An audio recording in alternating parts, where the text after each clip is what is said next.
हरे कृष्णा कृष्णा कृष्णा हरे हरे, हरे राम राम राम हरे हरे। भगवत प्रेम के जो सूत्र यहाँ बताए गए हैं, भगवत प्रेम को ही जीवन का एकमात्र परम उद्देश्य समझना और इसे हर हालत में निरंतर लक्ष्य में रखकर सब काम करना, जहाँ तक बने स्वरूप भोग त्याग, भोग आसक्ति का त्याग, किसी भी प्राणी पदार्थ परिस्थिति में राग न रखे। श्री राधे बोलिए, ध्यान से सुनिएगा। अभिमान, मद, गर्व आदि को तनिक सा भी आश्रय न देकर सदा अपने आप को अकिंचन और भगवान के सामने दीन बना के रखें। कहीं भी ममता न रखकर सारी ममता एकमात्र भगवान प्रियतम श्री कृष्ण के चरणों में केंद्रित कर दें। जगत के सारे कार्य भगवान की चरण सेवा के भाव से करें। श्री राधे बोलिए, खाली सेवा से ही नहीं, लेकिन भगवान की चरण सेवा के भाव से करें। जगत के सारे कार्य भगवान की चरण सेवा के भाव से करें। ये भाव इतना उच्च, ये जो भाव दिया गया बड़ा उच्चतम भाव है। ऐसे हम लोगों के अंदर कहाँ से, क्योंकि यहाँ तो कल हम चर्चा कर रहे थे कि बताया गया किसी से द्रोह न करें, किसी से द्वेष न करें। आपने सुना था कि किसी से द्रोह नहीं, किसी से द्वेष नहीं, सबके सुख हित के लिए कार्य करें। आज वो कह दिया, और भगवान की चरण सेवा समझ के जगत के सारे कार्य करें।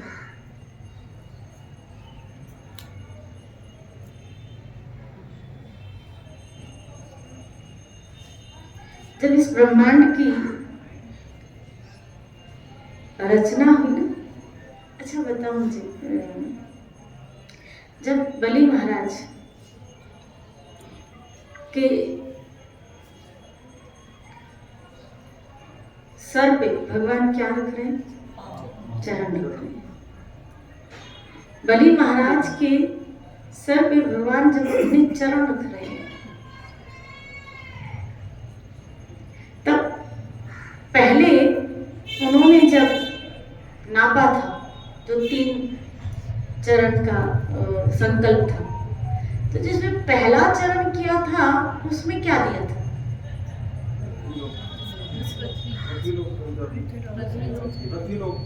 पृथ्वी लोक, पहला लोक, यानी भगवान की एक चरण में ही समस्त पृथ्वी।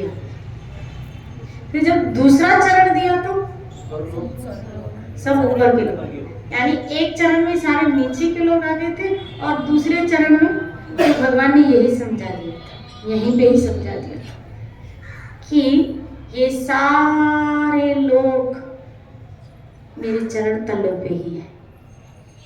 इसका मतलब है कहीं ना कहीं हम खाली ये सोचते हैं कि भगवान श्यामा श्याम के चरण वृंदावन में है। मुझे तो लगता है इस तरह से भगवान के चरण पूरे विश्व में है। कहीं ना कहीं तो उनकी, अब जब पृथ्वी पे ऐसे चरण पड़ा, इन लोगों पे चरण पड़ा, और वो विराट था, भगवान का वो चरण कैसा था? विराट था, लेकिन चरण पड़ा। तो इस हिसाब से खाली वृंदावन की ही रज नहीं मानन में, वो तो हमारे ठाकुर, हमारे श्यामा श्याम, हमारे इष्ट की भूमि है, इसलिए बहुत ही अधिक माननीय है। लेकिन अगर इस हिसाब से देखा जाए तो मुझे तो लगता है पूरा विश्व भगवान के चरण, लोग सारे भगवान के ऊपर, स्वर्ग लोग के भगवान की रज फिर बताओ कहाँ नहीं है? मेरे ठाकुर के चरणों की रज फिर बताओ कहाँ नहीं है? किधर नहीं है? हर जगह तो उन्होंने अपने चरण धरे हैं, डाले। श्री राधे बोले, है ना? पूरे लोग एक चरण में ही तो आ गए थे। और एक चरण तो ऊपर ब्रह्मलोक तक चला गया था ना, ऊपर के लोकों में जो ब्रह्मा जी ने उनके चरण धोए थे, उसी से फिर क्या निकली? गंगा निकली। तो कहाँ नहीं है ठाकुर, यानी ये सोच के ही करो क्या कि यही। मुझे तो लगता है फिर हम भी एक तरह से भगवान के चरणों के नीचे ही तो रह रहे हैं। अगर वो लोग पृथ्वी लोक भगवान के चरण के ऊपर आ गया, तो हम जिस पृथ्वी लोक में हैं उसके ऊपर अगर भगवान का चरण है तो हम किसके चरण? तो भगवान के आश्रय में तो एक तरह से सब है। अब ये अलग बात है, किसी ने वो आश्रय स्वीकार किया और किसी ने अभी तक वो स्वीकार नहीं किया। है सब कुछ, तभी तो गीता में उन्होंने कहा सब कुछ मुझ पर ही आश्रित है। अर्जुन, सब कुछ मुझ में है, सब कुछ मुझ में है, मुझसे परे कुछ ऐसा है ही नहीं, सब कुछ मुझ में है।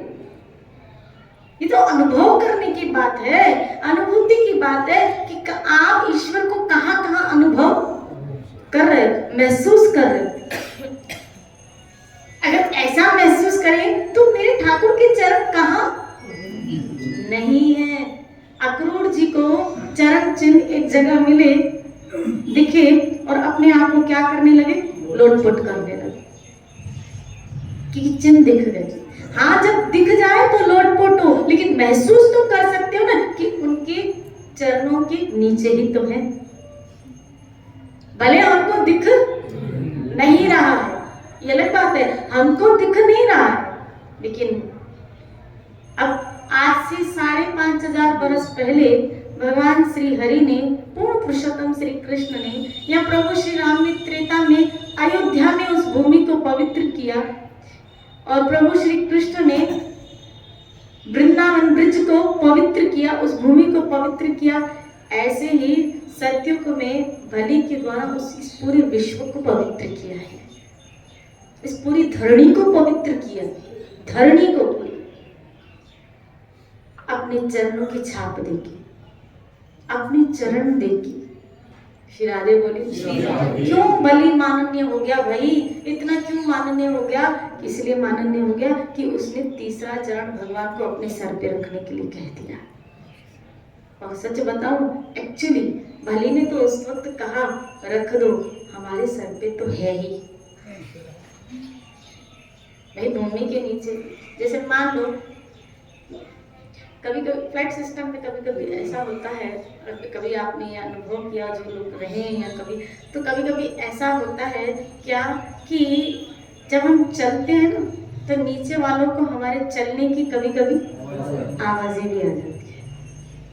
फ्लैट सिस्टम में कभी, जैसे मैं कभी सोती भी हूँ ना तो नीचे जो पंखा चलते हैं ना उसकी भी आवाज आती है। श्री राधे बोली, नीचे जो बात करते हैं उसकी भी आवाज आती है। तो चलते हैं ना उनके कदमों में की क्या आती है? आवाजें आती है। श्री राधे बोलिए। तो बस अभी हमको आवाज नहीं आ रही है, ये बात अलग है, ये बात अलग है। हमको अभी तक आवाज नहीं आ रही है, हमको कदमों की आहट की महसूसियत नहीं हो रही है, लेकिन हो इन चरणों के नीचे प्रत्येक जीव इस हिसाब से मेरे हरि के चरणों के नीचे ही है, उन चरणों के नीचे ही।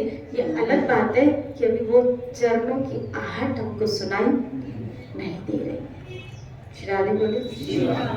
और अगर ऐसा मान के भी जिया जाए तो फिर अगर ऐसा मान के अगर जीते भी हैं, सोच रखते, विचार रखते हैं, तो फिर ये विश्व पूरा हरि में है। और अगर इसका कार्य करोगे, मैंने उसी दिन कहा था कि जैसे आप एक घर बनाते हो तो आप उस घर के मालिक, और उस घर के मालिक होने के नाते आप उसकी सफाई, साफ सुथरा देख रेख करते हो, और अगर उसकी कोई करता भी है तो आप कृतज्ञता फील महसूस करते हो। बस इसी तरह इस जगत की रचना मेरे ठाकुर ने की है, इस सृष्टि की रचना मेरे ठाकुर ने की है, गोविंद ने की है।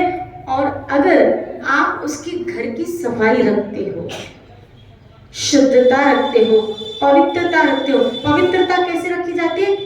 दो तरह से, एक आचरण के द्वारा और एक शरीर के द्वारा। श्री राधे बोलिए।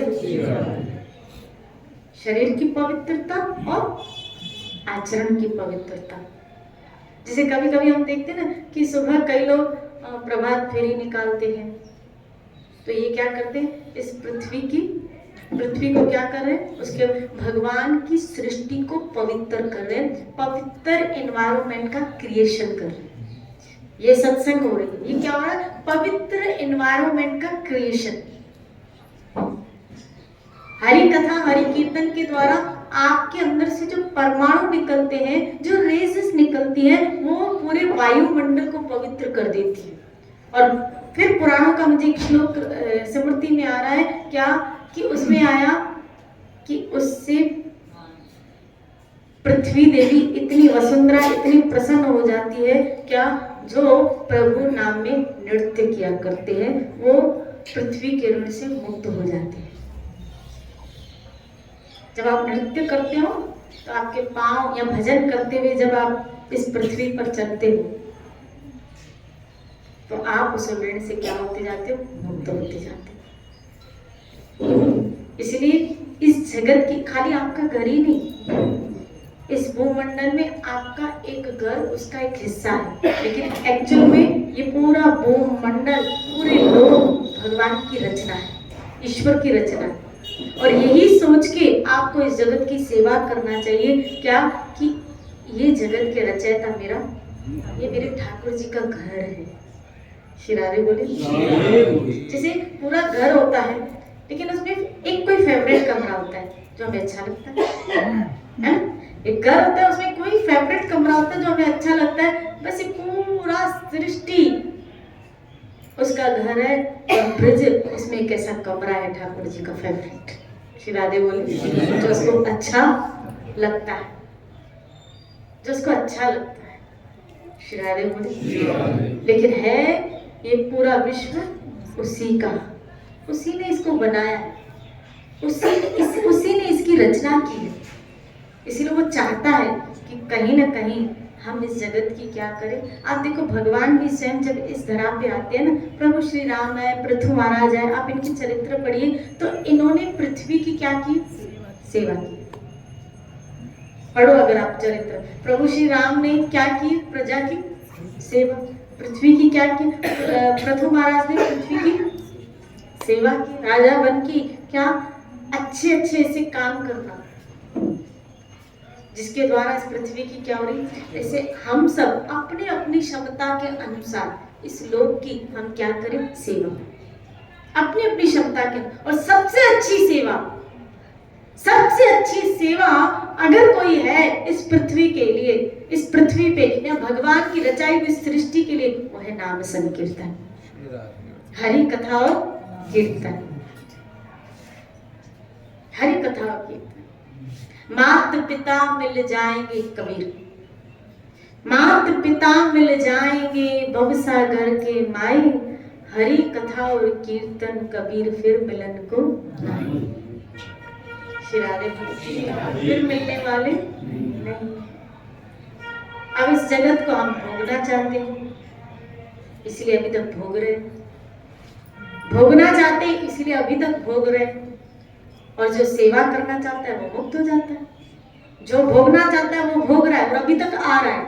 अभी तक आना इस यहाँ आना अभी तक, इसका मतलब है अभी तक हम क्या भोग ही रहे हैं। और जब उस लोक में बैठे होंगे, जब प्रभु के धाम में बैठे होंगे, श्री राधे बोले, यही कीर्तन भजन करके जब मुक्त होके इस जहां से चले जाओगे और अपने घर वापस चले जाओगे, इस सृष्टि की सेवा करके आप अपने अपने लेवल पे सब लोग इस सृष्टि की सेवा करें। फिर कह रहे हूं सबसे बड़ी सेवा का योगदान यही होगा, क्या, आप पोषण करना, शोषण मत करना। पोषण करना, शोषण मत करना। श्री राधे बोले। भोग भोग के आप शोषण करते हैं। और जब याद रखना दुष्ट प्रकार का व्यक्ति शोषण करता है। क्यों, आप देखो कौन थे, राजा वेन थे ना। राजा वेन के समय जब राजा बना तो पृथ्वी ने सारे बीज अंदर ले लिए, सूखा पड़ गया, बारिश नहीं हो रही थी, सारी पृथ्वी ने, क्योंकि उस वक्त उस राजा के द्वारा इस पृथ्वी का शोषण हो रहा था। जब भी इस पृथ्वी का शोषण होगा, यही क्या, गरीबी, भूखमरी, फिर अकाल, सूखा, यहाँ तो बारिश होगी तो इतनी होगी कि सारे खेत डूब जाएंगे, यहाँ तो फिर बिल्कुल नहीं होगी कि पानी के लिए व्यक्ति तरसेगा। ये सब इसलिए होता है कि कहीं ना कहीं हम इस पृथ्वी तल पे पाप करते हैं, तो पृथ्वी क्या करती है, दुखी हो जाती है, और जब दुखी हो जाती है ना तो सारे बीज ले लेती है। श्री राधे बोली। और जब आप भजन कीर्तन, नाम यज्ञ, संकीर्तन यज्ञ ये सब करते हैं, संत सेवा, इससे क्या होता है, वो फलीभूत होती है, वहां बरकत होती है। इसीलिए संतों की क्या होती है, बरकत। अब भोग करके शोषण करो या सेवा करके पोषण करो, क्योंकि सेवा के द्वारा क्या होता है, पोषण। श्री राधे बोली। सेवा के द्वारा क्या होता है, पोषण, और भोग के द्वारा शोषण। इन इंद्रियों के द्वारा अगर भोग भोग रहे हैं तो इन इंद्रियों का भी क्या हो रहा है, शोषण। भोग के द्वारा हमेशा शोषण होता है, और सेवा के, जैसे अगर आपकी कोई सेवा कर रहा है तो आपको क्या कर, माँ बच्चे की क्या करती है, सेवा, तो पोषण हो रहा है। भगवान विष्णु का एक नाम है पालनहार, आपने सुना होगा। पालनहार का मतलब वो पोषण कर रहा है सबको। आया ना एक कथा में ऐसा कि एक बार नारद ने भगवान को कहा कि ये क्या आप सबको देते रहते हो, सबको खिलाते रहते हो, एक पापी को भी खिलाते रहते हो और दुष्ट एक सज्जन व्यक्ति को भी, न्याय सही नहीं है। नारद ने आर्ग्यूज किए, कहा ये न्याय सही नहीं है। श्री राधे बोली। तो भगवान ने कहा मेरा नाम क्या है, पालन, मैं तो सबको दूंगा। और ये पोस्ट नारद बड़ी वाली है, बड़ी जवाबदारी वाली है। और नारद को एक बार शौक चढ़ा था, क्या, कि पोषण करने का। श्री राधे बोले। और भगवान की पोस्ट पे एक बार भगवान ने उसको बिठाया था। जब भगवान ने उसको एक बार पोस्ट पे बिठाया कि देखो कोई भी व्यक्ति भूखा न रहना चाहिए, तो नारद सज्जन व्यक्ति जो थे वहां तो चले जाते, वहां पोषण हो जाता, लेकिन एक जगह देखा एक दुष्ट प्रकार का व्यक्ति, तो बोला इसको तो दूंगा ही नहीं। श्री राधे बोले। ऐसे इस सृष्टि में पता नहीं कितने दुष्ट हैं और कितने भूखे रहे नारद के राज्य में। श्री राधे बोले। बोलो ना श्री राधे। इसीलिए तो गीता में कृष्ण ने कहा समोह में समान, मेरा नजरिया सबके लिए समान, मैं सबको देता पर चींटी तक को पहुंचा देता। कबीर ने बहुत सुंदर एक दोहा कहा है कि मेरा साहिब बोला, मेरा साहिब ऐसा सुंदर। उन्होंने एक दोहा कहा, उसमें उन्होंने कहा कि ऐसे उन्होंने इनके लिए कहा था, क्या लगाते हैं मस्जिद में, क्या बोलते हैं उसको, अजान, तो वो जोर जोर से लगती है, हाँ? तो बोला शिराजे बोला अजान लगाते, तो बोला इतना जोर से तुम लगाते हो अजान, तो मेरा खुदा, मेरा साहिब बहरा नहीं। बोला मेरा साहिब बहरा नहीं है, तो बोला मेरा साहिब ऐसे सुनता है क्या कि अगर चींटी उसके पाँव में घुंघरू बांध दिया जाए ना, वो भी आवाज को सुन लेता है। चींटी कहाँ, चींटी उसका पाँव ढूंढो और उसको घुंघरू बांधो। चींटी उसके पाँव में घुंघरू बांधो, आप देखो जरा, तो कबीर कह रहा है कि मेरा साहिब वो भी आवाज सुन लेता है, मेरा साहिब वो भी आवाज सुन लेता है। श्री राधे बोले। इसीलिए तो कहा अंदर की आवाज को लाखों में किसी एक, अंदर की आवाज को उसको उसको वो पहचान लेता है, अंदर की आवाज वो सुन लेता है, अंदर की आवाज उसको बाहर की आवाज से ज्यादा अंदर की, बाहर चिल्ला चिल्ला के आप सुन मेरी सुन, भगवान कह रहा है मैं सुनूंगा, हाँ मैं सुनूंगा जब ये अंदर से निकलेगा, जब ये तेरे भीतर से निकलेगी वो आवाज मैं सुनता, वो आवाज मुझे सुनाई देती है। भले आप बाहर से आपका गला कितना मधुर हो, कंठ आपका कितना मधुर हो, कितने वेल सुझाव से आप पदों को गा रहे हो, लेकिन वो भीतर की आवाज से घने नहीं है, तो शायद उस मालिक को सुनाई नहीं देता। श्री राधे बोले। सुनाई नहीं। श्री राधे बोले। और इसके लिए जो हम ये सूत्र इकट्ठे कर रहे हैं, क्या? भगवत प्रेम, भगवत प्रेम। सारे ज्ञान की जरूरत सिर्फ, गीता में कृष्ण ने कहा 4 प्रकार के लोग मेरी शरण में आते हैं, उसमें ज्ञानी श्रेष्ठ है। लेकिन वो ज्ञानी श्रेष्ठ क्यों है? बोला क्यों? क्योंकि वो मेरी शुद्ध भक्ति में लगता है। ज्ञान मिलने के बाद आप भक्ति में न लगे तो आपका ज्ञान सुनना व्यर्थ है। श्री राधे बोले। मैं कल एक जगह गई थी, तो वो सज्जन व्यक्ति कह रहे थे कि और बहुत ज्ञानी थे, बहुत नॉलेज था उनको, बहुत बहुत नॉलेज था,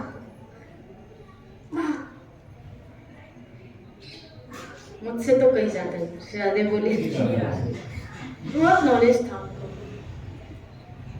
लेकिन मैंने देखा अंत तो उन्होंने कहा क्या दीदी अंदर से खाली,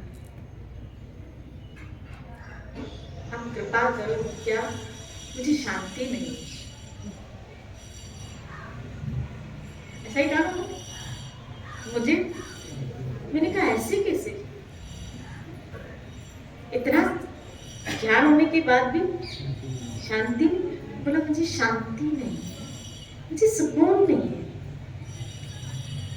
तब मैंने विश्लेषण किया क्या इसका कारण क्या है? बोला भक्ति का अभाव। क्योंकि तुलसीदास जी ने तो कहा पायो परम, हे अर्जुन वो स्थायी शांति को प्राप्त करता है। गीता, हे अर्जुन वो स्थायी शांति को प्राप्त करता है। कौन? जो मेरी शरण में आ जाता है। तो भगवान के वचन मिथ्या कैसे हो सकते हैं कि अगर शरण में आने के बाद तुम्हें शांति नहीं मिल रही? अशांत कौन करता है बताओ?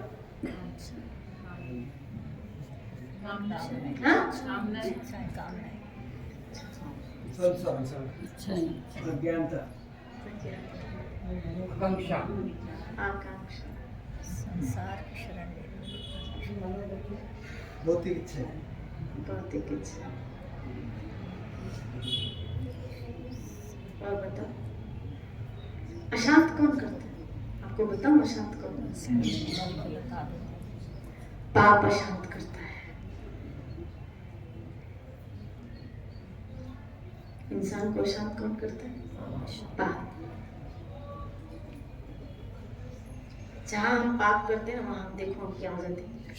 अशांत। श्री राधे बोले। जहां हम पाप करते हैं वहां हम क्या हो जाते हैं? अशांत। और हमें शांति कब मिलती है?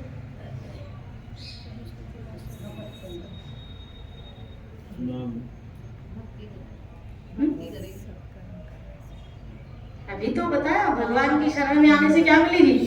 अभी तो बताया, इसे भारी क्यों हो जाते हो? श्री राधे बोले, बोलो ना श्री राधे। भगवान की शरण में आने से शांति मिल जाती। क्यों? क्योंकि गीता में कृष्ण ने कहा है मेरी शरण में आ गए तो तुम्हें सब पापों से मैं, जहाँ पाप है वहाँ अशांत है, और जहाँ पाप से मुक्ति मिली मतलब आप देखो कब रत्नागिरी डालते अशांत, भजन में भी मन नहीं लग रहा है, राम नाम मिला लेकिन भजन में मन नहीं, अशांत अशांत अशांत अशांत। लेकिन वही नाम का सतत चिंतन, क्या जब पाप से मुक्ति हुई तो शांत। श्री राधे बोली। क्योंकि क्या होगा, धीरे धीरे दैवी प्रकृति के गुण उस जीवात्मा में विकसित होते हैं। धीरे धीरे जब वो नाम का आश्रय लेता है, हरि का आश्रय लेता है, संतों का आश्रय लेता है, तब देखो, इसलिए कह रही हूँ किताब पढ़ना, ज्ञान अर्जित करना और संतों के मुख से सत्संग सुनना, इसमें बड़ा अंतर है, बड़ा अंतर है। जब हम सत्संग सुनते हैं तो एक तरह से मंथन किया हुआ ज्ञान आप तक पहुंचता है। भाई एक आप घर बाहर से दूध लेके आओ, फिर दूध का दही जमाओ, फिर दही जमे तो उसमें से मक्खन निकालो, फिर मक्खन निकले तो घी निकालो, फिर जोत जलाओ। श्री राधे बोले, प्रोसीजर करो, है ना? तो ये ऐसे ही है। लेकिन एक है क्या, घी लेके आओ और दिया जलाओ, घी लेके आओ दिया जलाओ। श्री राधे बोले। तो सत्संग ऐसे ही है क्या, उस संत ने मंथन करके पूरा दे दिया, घी लेके आओ दिया जलाओ। श्री राधे बोले। और हो सकता है जब हम मंथन करने बैठे, करना भी चाहिए, खाली शास्त्र और रट्टे में नहीं चाहिए, नॉलेज हासिल करने के लिए शास्त्र नहीं है, क्या धारण करने के लिए, मंथन करने के लिए हमें इसका खूब मंथन करना चाहिए। पहले बुजुर्ग है, हमारा ये शास्त्र पूरा हो गया, बताओ हम क्या पढ़े, हमारा ये पूरा हो गया, हमारा ये पूरा हो गया, तुम पूरे नहीं है अभी तक। श्री राधे बोले, हमारा ये पूरा हो गया, हमारा ये पूरा हो गया, लेकिन उस पूरे में से तुमने पाया क्या? एक पूरा हुआ, दो पूरा हुआ, तीन पूरा हुआ, चार, उस पूरे में से तुमने पाया क्या? तुमने क्या पाया? और संतों की सभा में जब हरी चर्चा चलती है, आप देखो कभी कोई शास्त्र आज तक, हमारा भागवत मुझे लगता है कभी होगा भी नहीं। श्री राधे बोले, सत्संग में कैसी वार्ता है, कैसी अद्भुत, कि वो मंथन निकलता है, वो मंथन निकलता है, बना बनाया घी आपको मिल जाता है, और वो अनुभव का है। और जब वो अनुभव की चीज हमें प्राप्त होती है ना, तो हमारा विश्वास और दृढ़ होता है। एक है आप अनुभव करना चाहते हो, और एक है अनुभव की भी चीज आपको मिल रही है। भाई किसी ने वॉशिंग मशीन यूज की और आपको कह रहा है बहुत अच्छी निकली है, कंपनी बहुत अच्छी है, आप इसको ले सकते हैं, आप बहुत अच्छी, हमारी तो बहुत अच्छी निकली है, तो आपका उसके ऊपर विश्वास बैठ जाएगा कि हमें भी वो लेके आनी चाहिए। श्री राधे बोले। और एक है क्या, आप गए कंफ्यूज हो गए, कौन सी ले, ये ले ये ले ये ले, तो आपको किसी भी कंपनी का इतना अनुभव नहीं है तो आप कंफ्यूज्ड हो, लेकिन किसी की अनुभव की हुई चीज पे आपका जल्दी विश्वास बैठ जाता है। बस इसी तरह संत का जो ज्ञान है, जो उनका मंथन है, उनका जो अनुभव है, और उसको उस पे हम, मैं तो ये कहूँगी सत्संग क्या है, एक तरह से सत्संग कमाया हुआ उन संतों की पूंजी है, जो बड़ी सहजता से हमको मिल जाती है, बड़ी सहजता से हमको मिल जाता है ज्ञान, बड़ी सहजता से उनका मंथन किया हुआ नाम, बड़ी सहजता से मंथन किया उनका विश्वास हम तक सहजता से पहुंच जाता है, बड़ी सहजता से। इसीलिए जब हम इन संतों का संग करते तो हमारा विश्वास भी बढ़ता जाता है, हम संग करते हैं तो हमारी आस्था भी बढ़ती जाती है, बढ़ती जाती है। इसीलिए हमें भगवान की चरणों का बात आ रही है शांति। बात कहाँ से चली थी? स्थायी शांति। और यहाँ बताया चरण सेवा। और सेवा से क्या होता है?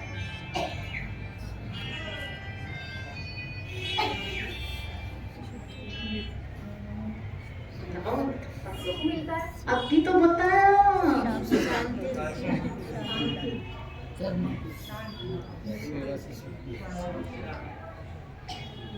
कोई भी नहीं सुन रहा है। शिरारे बोलो।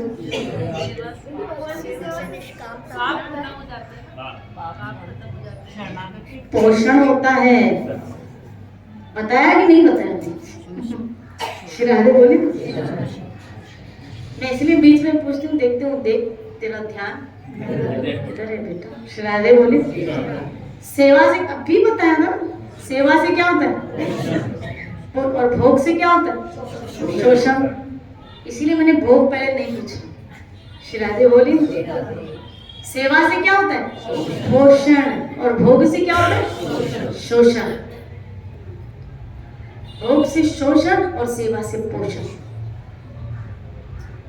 इसी तरह अगर आप भगवत सेवा करते हो तो आप अपनी भक्ति को पोषित करते हो। आपकी पोषण होता है किसका? आपकी भक्ति का, आपकी भजन का। ये क्या है? कानों के द्वारा सेवा हो रही है। सत्संग सुन के किसकी तरह? ये जो अम्बरीश महाराज ने किया, उन्होंने क्या किया? सब इंद्रियों को भगवान की सेवा में लगाया। आया ना भागवत में, सब इंद्रियों को भगवान की सेवा में लगाया। बोला आंख उन्होंने भगवान की दर्शन में, कान उन्होंने भगवान की कथा में, हाथ उन्होंने भगवान की सेवा में। तो ये क्या हुआ? बोला इंद्रियों का पोषण हो गया। सेवा के द्वारा भक्ति का पोषण होता है। अगर खुलासा करो तो भगवत सेवा के द्वारा भक्ति का पोषण होता है और भोगों के द्वारा इस शरीर का शोषण होता है। जितना भोग भोगेंगे उतना इस शरीर को रोग लगने वाला, शोषण होगा, रोगों का रोगग्रस्त होता है। इसलिए अपने जीवन में सेवा भाव, चाहे जगत में रहो तो भगवान की सृष्टि है, इस सृष्टि समझ, सृष्टि तो मुझे इस सृष्टि की भगवान की चरण सेवा समझ के करनी है। बात आ रही है सेवा। जो भी सेवा करो, चाहे आप परिवार की सेवा करो, चाहे आप परिवार की सेवा करो, मैं तो कहती हूँ चाहे आप शरीर की सेवा करो, क्योंकि इसको भी मेंटेन तो रखना। चाहे आप शरीर की सेवा करो, लेकिन उस वक्त भी विचार ये रखना, क्या ये शरीर मेरी भक्ति का, मेरी भगवान की सेवा का एक अंग है, माध्यम है। इसीलिए इसको क्या करना है? इसके लिए इसकी सेवा करनी है। सेवा करेंगे तो ये भक्ति के द्वारा पोषित होगा। श्री राधे बोले। आज ये बात खोपड़ी में बैठा दूंगी, क्या सेवा के द्वारा पोषण होता है, सेवा के द्वारा और भोग के द्वारा शोषण होता है। शोषण। खूब भजन करो, अपने जीवन को धन्य करो। आइए हम एक मणिपुरा में